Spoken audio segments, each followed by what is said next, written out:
today's bad news, where we talk about the latest in politics and current affairs. So this week, Piers Morgan has decided to continue his bad mouthing of the Duchess of Sussex, Meghan Markle. When we last heard, he was calling Meghan a liar for discussing her mistreatment by the royal family in a televised interview with Oprah Winfrey. He has taken a lesson from the Donald Trump playbook of name-calling and will be referring to the princess as, oh, well, it's Princess Pinocchio, isn't it? He even publicly proclaimed that the mother of two toddlers is in for an unpleasant surprise now that someone has decided to put a microphone in front of a mug once again. And though we're not certain what bombshells he holds, we will all be certain that he will start blaming her for the recent Queen's incident of being ill. And though we're not clear what bombshells he holds, he will clearly be blaming her for the Queen's recent illness, which was brought on clearly by the realisation that Archie and Lilibet will be growing up to speak with an American accent. No, we can't have an American accent in the royal family. We're too royal for that. And as the country's leadership continues with the let them eat cake mentality for the COVID-19 restrictions, Prime Minister Boris Johnson has been caught with his mask proverbially around his ankles. It has been revealed that a party of 100 guests took place at 10 Downing Street as an international pandemic was beginning its sweep through Europe in May of 2020. At the time of the event, lockdown restrictions were in full swing, which has raised concerns about whether Boris Johnson and his wife were in attendance at the said party. The Prime Minister was not sure whether or not the rules applied to him because, well, he's the Prime Minister and not a lowly commoner who should totally be wearing a mask. He has taken the brave stance of keeping his mouth shut. Prime Minister, can you tell us where you were on that fateful day? What? Bro, what are you talking about, man?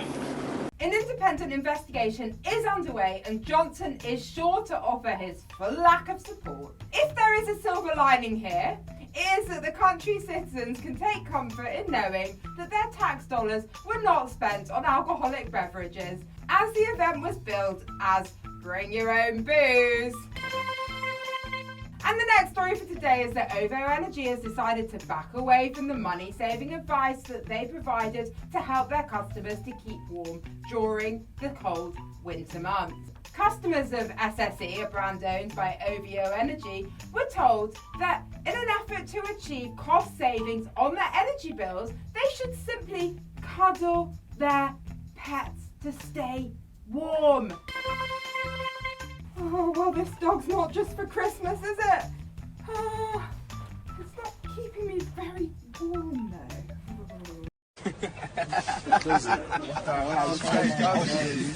It is what it is. It is what it is. OVO Energy has now agreed that their tips may have been unhelpful. Even less helpful was their advice to eat warm porridge or wear a jumper. Thankfully, the smart folks over at OVO Energy stopped short of using another suggestion, such as just move somewhere warmer. We hear Arizona is nice, or maybe try making more money so that you can afford the outrageous cost of heating. And though this poorly advised tip may have helped to empty local animal shelters, there is no word yet on what will happen to all those cuddly pups that SSE customers purchase so that they may achieve a lower energy bill. And the last story of today is that in an effort to beef up security, Metropolitan forces in the Thames Valley area have decided a no-fly zone over Winsor Castle. And in an effort to beef up security, Metropolitan police forces in the Thames Valley area have decided on a no-fly zone over Windsor Castle. Though there's been no official threat at this point in time, the Met is just trying to be overcautious because they know that some idiot will try and launch their GoPro over the residence without getting the required authorization, and then they will sue the GoPro, which ends up in bits in the middle of a field. These restrictions will not go into effect until July the 27th, so local citizens will have plenty of time to purchase drones or remote-controlled helicopters in order to catch a glimpse of Her Majesty doing what exactly? Ooh, quite a good one today.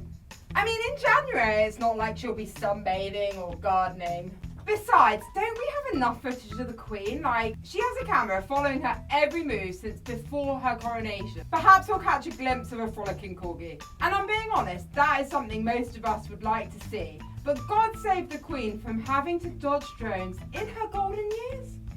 Anyway guys, that's all we've got time for on this week's Bad News, but thank you so much for watching, and don't forget to like, subscribe and share any comments that you have or any bad news stories that you'd like us to cover. See you soon. Bye.